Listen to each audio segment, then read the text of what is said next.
Kicking off things for us tonight is our surprise guest speaker, the one and only former Alaska Governor Sarah Palin. Governor, good to see you. How are you? Thank you so much. Welcome, the Governor. How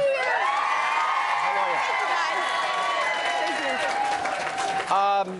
We got a lot going on right now. I know how much the issue of the veterans issues matter. President's given 3 speeches in 3 days on the military, and I don't get the sense of urgency. Where's the 1-800 number to say if you need help and you're a vet and we promised you help, we'll get it to you tomorrow? Do you feel there's a lack of urgency? I think there's a lack of understanding on our Commander-in-Chief's part about what the mission of the military is and why it is that we owe a debt of gratitude that's manifested in benefits paid to those who've already earned them when it comes to what our military is all about. And, you know, that was really evident in his speech the other day to the cadets at West Point. Weak speech where truly it was illustrated by his words that he just doesn't understand why our young troops, especially, are those who would volunteer to sacrifice all for the freedoms in this country. Yeah, and then, of course, we have the outing of a CIA operative in Afghanistan. And then this new Obama doctrine emerges where, well, we'll use force, but we won't use force, NATO, the UN, and I'm thinking, what about, but I do believe in American exceptionalism, and I was thinking to myself, where is the Reagan doctrine? Yeah. You know, very different philosophy. Well, what is the Obama doctrine, and do you believe in it? Remember that? Remember that? Mr. Reporter from wherever. No, it's beyond isolationist even.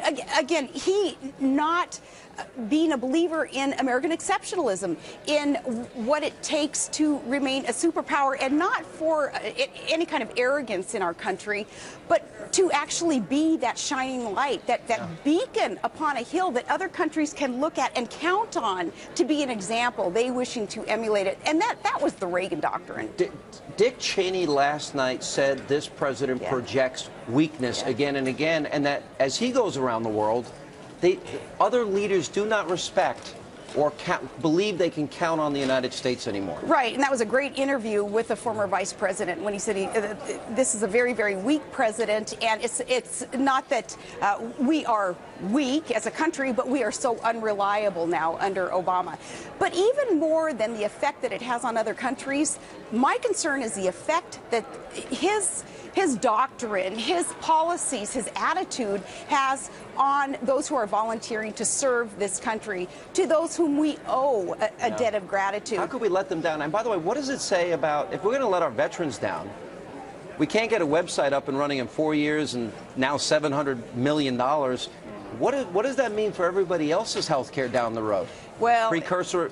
Somebody I know mentioned death panels. Yeah. Is the VA a death panel for many? That's a great point. Right? Remember when Governor? How many think it's a death panel for the VA? It is. Yeah. Right? Well, that is what government-run health care will result in, is inefficient. It takes away choices.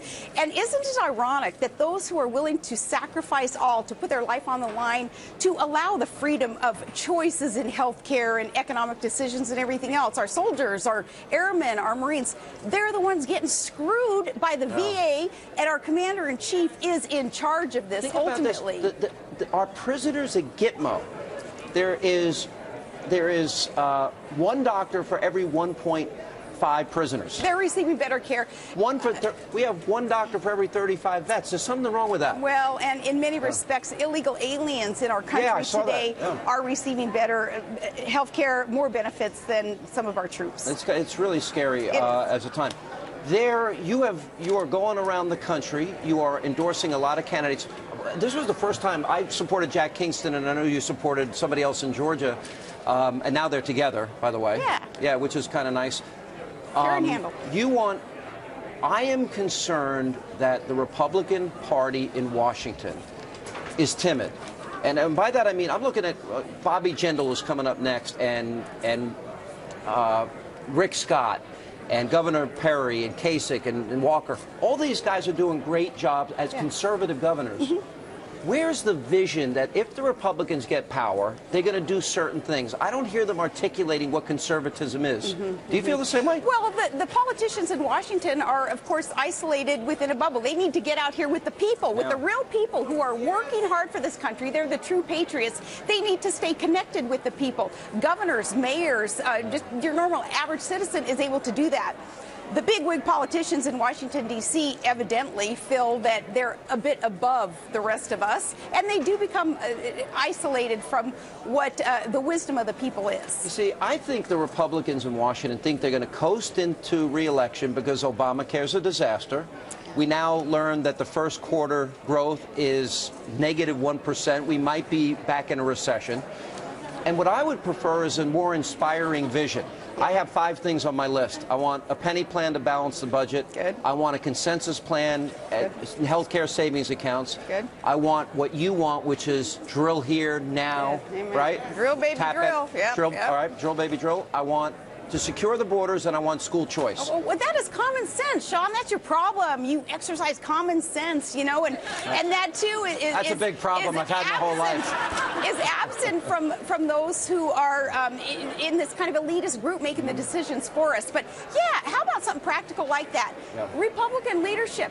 Put those 5 bullet points down in writing. Ask candidates if they will support them and if they will do all that they can to ensure that they become policy for this nation. It's as simple as that. And then people understand what it is that the Republican platform is all about and what it is that we intend and will do for the people. Mark Levin was on last night, and he says no, he doesn't hear the Republican Party talking about limited government anymore, balanced budgets anymore.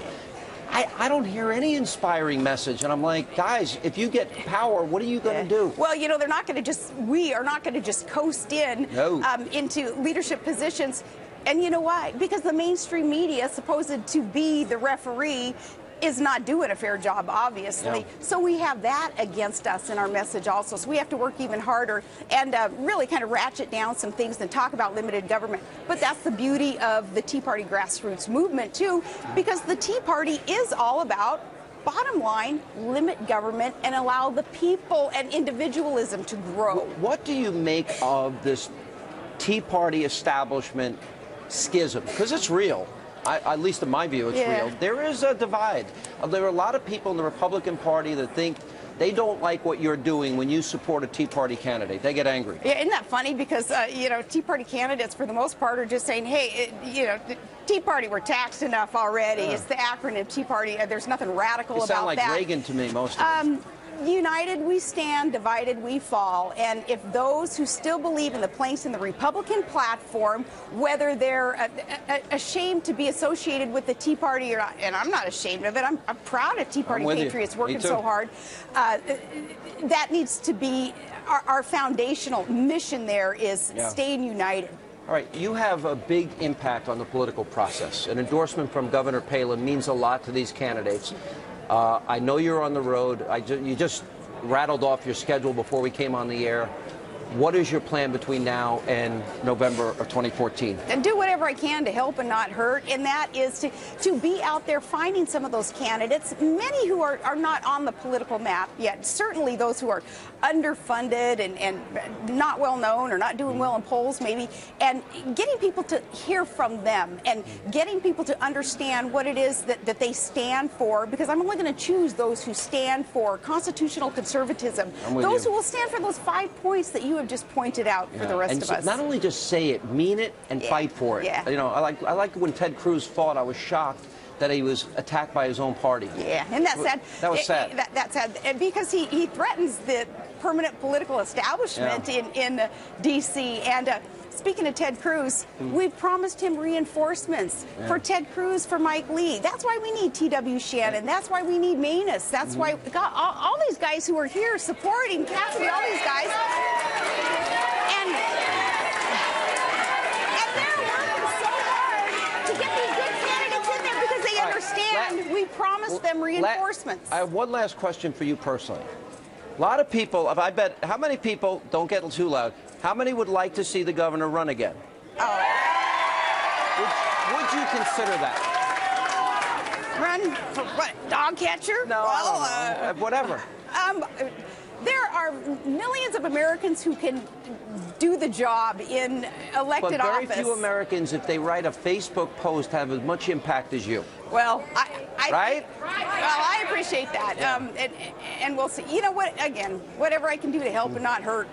John, this is the first time you're ducking my question. All right, Governor, great to see you again. Thank you for being with us. Governor Palin. And coming up next, he is the patriot.